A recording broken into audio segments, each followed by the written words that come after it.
After a happy homecoming, the ACU football team hits the road for a huge game in the Southland Conference. I'm Shani Morosky. And I'm Grant Boone. It's the Cats and Cowboys on a Louisiana Saturday night. Giddy up! It's the Ken Collums Show right now.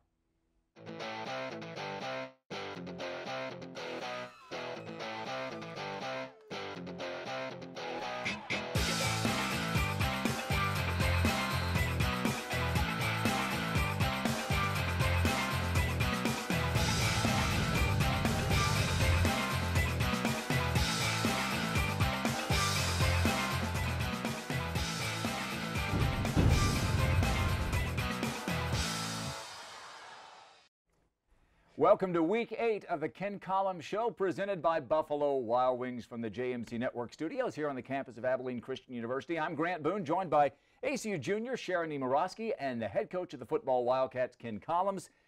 Last week at homecoming, 55-14 ACU over Ave Maria University from the NAIA. The Wildcats now 4-3. Coach, last week, great weather. A lot of familiar faces and a really comfortable final margin of victory. There's a lot to like from last week, before, after, and in the middle of that game, wasn't there? That's right. Homecoming around here is always a great time. You get to see old faces, and some of them I hadn't seen in a long time. Yeah. And ended up being a great day. A great day regarding weather and the end product there at the Shotwell Stadium. All right, Coach. These next 5 games are going to be tough. No bye week, 2 nationally ranked teams, and they all have winning records. Is this possibly the toughest stretch of games you've ever played as a coach? Good. I appreciate you bringing all that up. It makes me feel really good knowing that's exactly right. Now, what we're about to walk into is, I mean, this is the reason you get into the Southland Conference. These are seasoned Southland teams, and you know, they recruit at this level for years. They've done it for years, and we're about to play 3 in a row here. 3 of the 4 top teams perennially in this league. So I think, I think this is probably the toughest stretch that we've ever done here, and I'm excited about it. You know, there's a lot of unknown, so let's just hold on and see how our guys play. I really like where we are. I believe in our guys, but yet we've never had to withstand this before.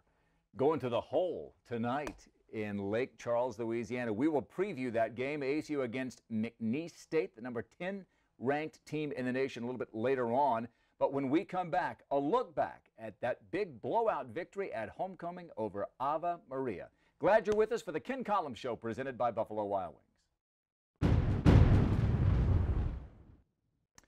Welcome back to the Ken Collums Show, presented by Buffalo Wild Wings. With ACU alumni back in town for homecoming, the Wildcats put on a touchdown parade at Shotwell Stadium. With a look at the highlights of ACU and Ave Maria University, here's Daniel Zepeda. ACU football took on Ave Maria last Saturday afternoon in front of a packed Shotwell Stadium as the Wildcats looked to earn a win for the homecoming crowd. After a tough loss last weekend, the purple and white were eager for a well-deserved victory. The Wildcats jumped on the board early with a 36-yard field goal from Nick Grau. Here's a quick throw, left side, intercepted! That's Angel Lopez going the other way! Running back DeAndre Brown takes the handoff into the end zone on this 8-yard run to put the Wildcats up 10-0 in the first quarter. But Ave Maria would shock the crowd with this 48-yard bomb to cut the score to 10-7 ACU. Quarterback Parker McKenzie runs out of the pocket to escape the pressure and then finds top receiver in the Southland Conference, DeMarcus Thompson, for a 15-yard pickup. McKenzie would have 304 passing yards and a touchdown in this one. The Wildcats defense was able to keep pressure on the quarterback all game long. Cade Stone led the team in receiving as he put together 8 catches for 121 yards for the Wildcats. He caught his lone touchdown of the game on this Parker McKenzie scramble, giving him 5 touchdowns on the season. Back to his right. On the run, McKenzie's going to throw it out of bounds. No, he throws it touchdown! Got it! The running game for ACU was on full display as both Herschel Sims and DeAndre Brown could not be stopped. Both backs had 10 carries on the day, Sims going for 86 yards and a touchdown right here. Inside the 5, touchdown, Herschel Sims. In the third quarter, Brown would find the hole and take it 32 yards for his 3rd score of the game. Touchdown! DeAndre Brown, his third of the day. Brown would finish the game with 58 rushing yards and a season-high 3 touchdowns. With solid play from role players such as Adrian Duncan, Randy Gober, and backup quarterback Cade Munden, along with continuous defensive pressure, the Wildcats were able to notch a solid home win in front of their homecoming crowd.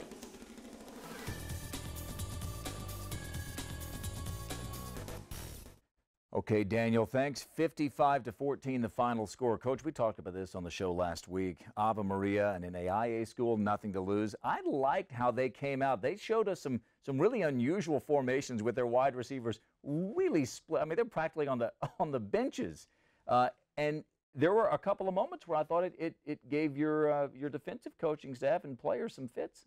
Sure. Anytime you see something new, you don't know how your guys are going to react. You know, they're trained in the basics, so they're going to line up basically how they're supposed to. But when there's an extreme, which there was as far as their splits and a few plays that they ran, a couple of them that I hadn't seen in a long time. I hadn't seen a screen off of your own 1 yard line in a long time. That had some guts, but it got them out to the 25-yard line. So the thing is, they did a good job. They didn't come here to mess around. I mean, you hear or they hear about Texas football. Yeah. They want to know, hey, they're excited about being here. They're from Florida, so they came and got them some Texas football, and they played hard.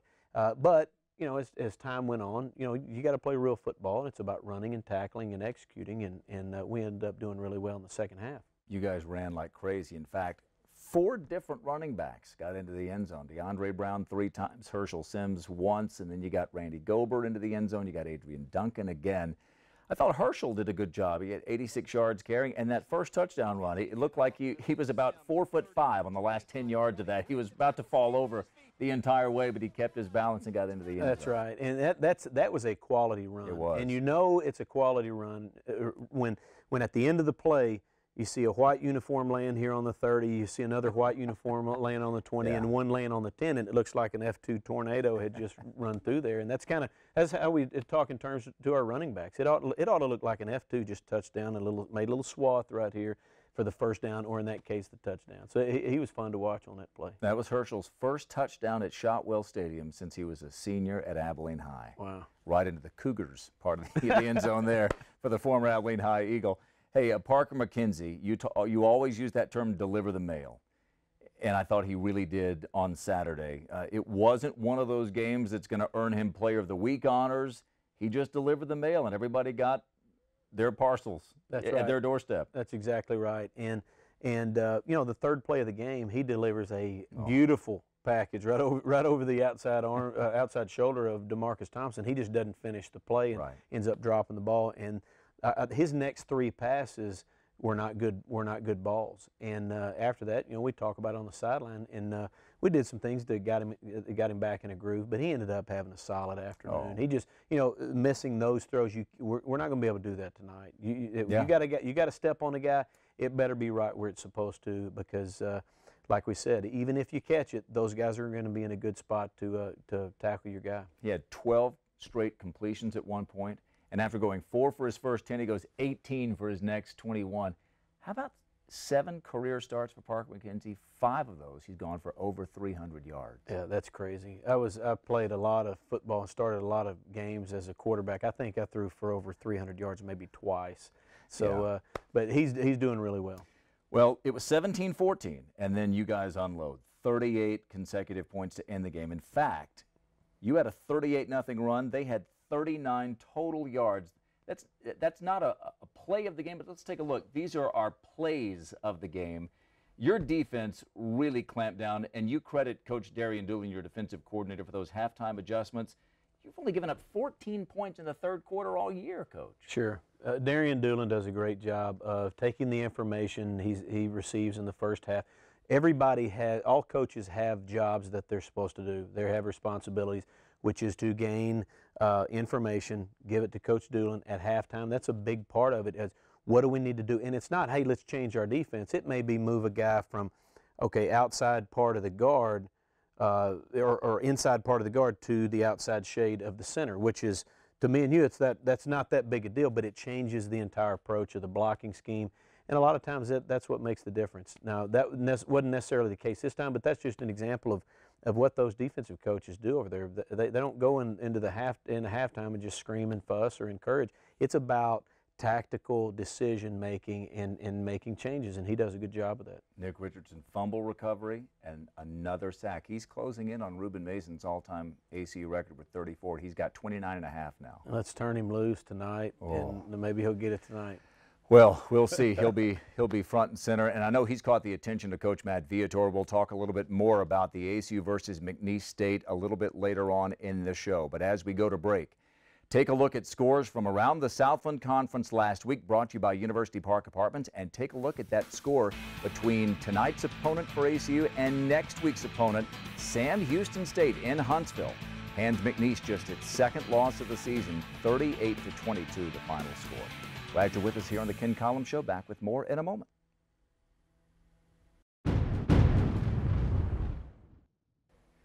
The running game has been a huge force so far this season with a 1-2 punch from Herschel Sims and DeAndre Brown.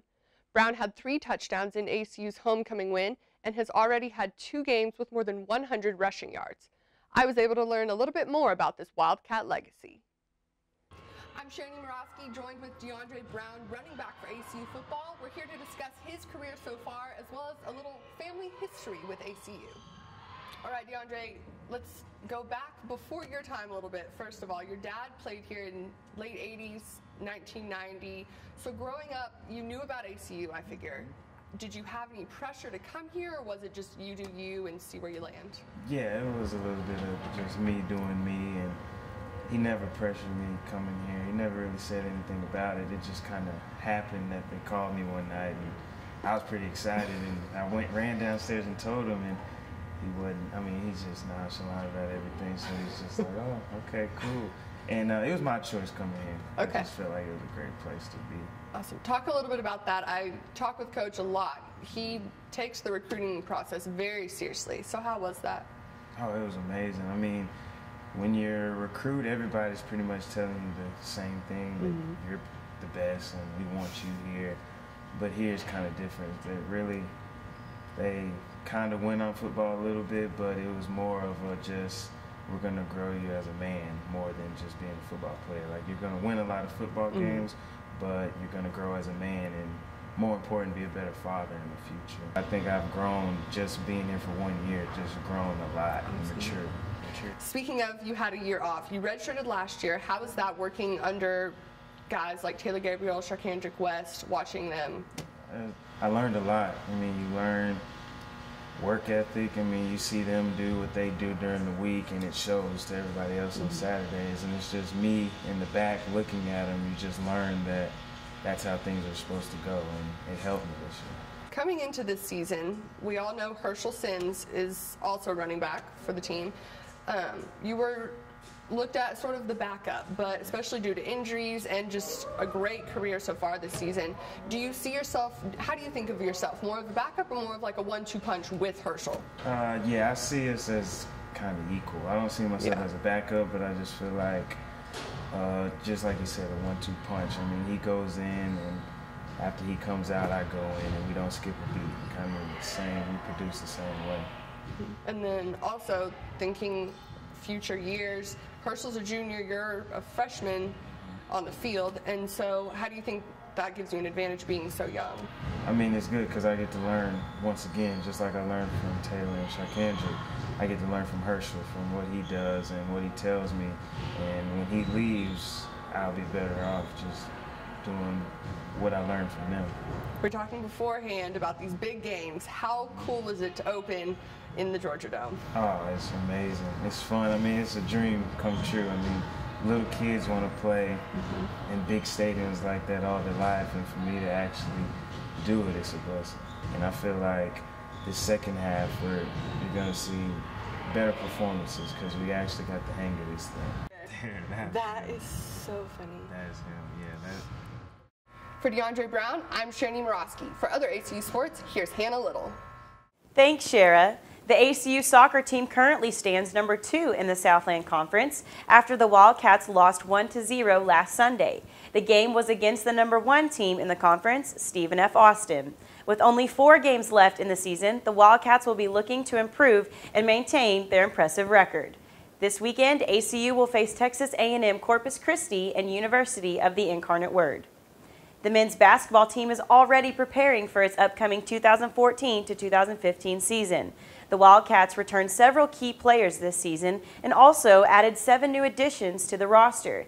Head coach Joe Golding previews what the new schedule will look like for this season. Early on this year. Yeah, we've got, we're obviously playing the University of Houston. We've got on the road, we're playing Boise State on the road. We're also going up to play Loyola Chicago's in the Missouri Valley. We've got Tulsa on the road early in the year there at their place. So those are obviously 4 tough, challenging road games. Tulsa made the NCAA tournament last year. Returning guard junior Parker Wentz tells us how he plans to set an example for the team this season. Hopefully taking them aside, talking to them, hopefully by example. I know I'm not perfect in that as we play, and I make a lot of mistakes too, but along the way encouraging them to do what coaches say and to continue to get better as a group and as in a whole. The women's basketball team also started practicing and gearing up for the season. The Wildcats look to continue their success after an 18-win season and their first year at the Division I level. 5 new players have been added to this year's team in effort to grow and strengthen the team. Head coach Julie Goodenough talks about the momentum the team brings in for the season. We're very freshman heavy last year, and it's really good to see our freshmen as sophomores, and they have taken the reins of our team already, leading us through practices and just showing a lot of veteran experience. They were thrown in the fire last year and gained a lot of invaluable playing experience, and I think we're already seeing that in our practices, them just leading the younger players. Jared Mosley officially resigned from ACU after 11 years as Director of Athletics. Mosley was honored with the reception as he moves on to become President and CEO of Texas Sports Hall of Fame. President Schubert named Corey Driscoll the Interim Director of Athletics while the search for a replacement continues. That's all from the JMC Network Sports Desk. See you next week. Thanks for watching. I'm Hannah.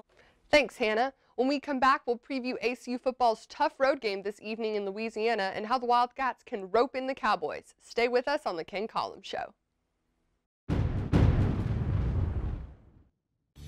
Welcome back to the Ken Collums Show, presented by Buffalo Wild Wings. Take a look at today's schedule around the Southland Conference, brought to you by University Park Apartments. A great day of big games. You've got Sam Houston State taking on Northwestern State. And, Coach, how about that game?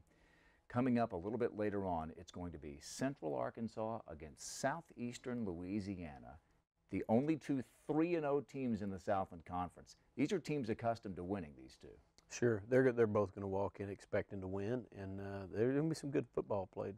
All right, well, there's going to be some good football played tonight in Lake Charles, Louisiana, as ACU takes on McNeese State. Coach, this is a team that's won 13 conference titles since they joined the Southland Conference back in 1972. Coach Matt Viator, in his 9th season at the helm there, he took over toward the end, right in the middle of a season back in 2006. But when you look at what he's done and when you consider what McNeese has done, it was just last year they went and blew the doors off of a BCS conference team, South Florida, an all-time FCS record for a win and margin of victory over an FBS team. 53-21 was that final score. When you think of Coach Viator and you think of McNeese State and you think of the program overall, what jumps out? Well, the number one thing that you think of is just quality football. When you look at them in all 3 phases of the game, they're solid. They're number one, they're well coached, but they're well coached and they just happen to be really twitchy and explosive athletes. And you put all that together and you got a mess on your hand if you're a visiting team rolling in on a Saturday night, you know. So, and the thing is defensively they're tops against the pass, and there are several reasons. You don't just luck up and do that. I mean, they're going to be able to cover you, they're going to be able to tackle you when you do complete a pass, and they're going to be able to pressure the quarterback. So that's a recipe for a tough 3 hours for the Wildcats. We've got to create a little bit of time for Parker to throw the ball, but that's going to be the plan. Right. McNeese also runs the ball extremely well. They have 2 quarterbacks, one who transferred from Kansas State, Daniel Sams, and he can both run and pass. How are you going to stop this versatile offense? Well, the number one thing is you try to take what they do best. You try to limit that which is run the ball. They're going to run the ball. They've got their O-line is created to run. They're very athletic. When you watch their offensive line, they're not just big guys who get in front and just try to forklift people. They're athletic. They'll get on the second level, which means they'll get on linebackers and safeties, and they're able to keep those guys blocked. And when you do that, and you have quality running backs and a quarterback that can run it himself, it'll create some issues for a defense, and it has against everybody they've played, regardless of who it is. Whether they opened up the season with Nebraska and had a real good shot at beating those guys simply because they're a quality team and you can run the ball and stop the pass. So the thing is, we've got to stop the run. We've got to go down there, not stop, but we've got to limit them in their efficiency to run the ball. Hopefully make them throw it a little bit more than they're accustomed to have a chance at this thing. They do run it twice as much as they throw it, but you don't know what they're going to do because Sam's can do both. So that'll be a challenge. Let's go to the other side of the football. You mentioned this earlier. You've got the #1 passing offense in the Southland Conference, led by quarterback Parker McKenzie. You're going up against the #1 pass defense in the Southland Conference, and you mentioned that earlier. They've got some really clever and powerful blitz packages, I know. As you look at that matchup, your offense versus their defense, most important thing is what? Most important thing is for us to be able to run the ball. You know, aside. And you're running it great right now. That's right. We're doing a really good job at running it, and we're going to have to because nobody in their right mind would walk into Lake Charles and try to throw the ball every down versus those guys. You don't do that. Now, you pick your spots, and we don't ever try to do that. We try to be as balanced as we can, but it all starts with your ability to run the ball. If you can't run it, just like I alluded to earlier, if you can't run it, then it's gonna really limit you, and then people can pin their ears back a little bit and get after your quarterback. All right, we saw last week a lot of guys out on the sidelines thanks to injury. This coming game, are we expecting anyone back? Rob Boyd, Lynn Grady? No, Lynn Grady will still be out. Rob Boyd will still be out. Jonathan Parker will likely not play, and that's a major issue for us. He's somebody back there in that backfield that makes things go. We're very multiple in what we do, and it's only because he can handle all of it. He can handle it at the fullback position, at the H, at the tight end. So we're hoping he'll be able to give us something, but we're not really relying on that right now. So it's a time of the year where people are beat up, dinged up. McNeese, they have a couple of starters that are not going to play. So, you got to deal with it this time of the year. And we got five heavy hitters in a row, and we got to get some of these guys back. Right, and so that is something you have to think about, right? I mean, tonight's a huge game, but it's not the end of the season. That's right. And so you're having to judge along with your training staff.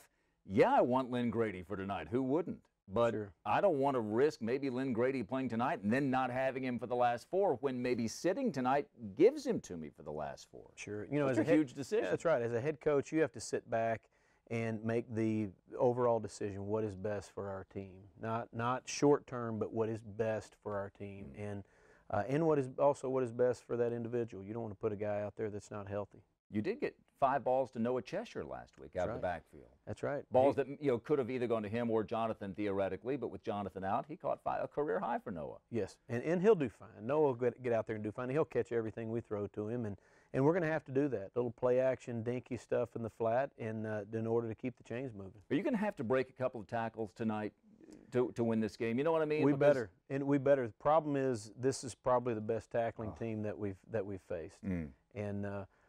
But that's a challenge, and that's the reason you go down there. And I think if we go, we play well, we protect the ball, which we're the best in the business at protecting the ball. We're one of only 4 teams at the FCS level who have not lost a fumble, and we hadn't turned the ball over since the 3rd quarter of the Troy game. That's right.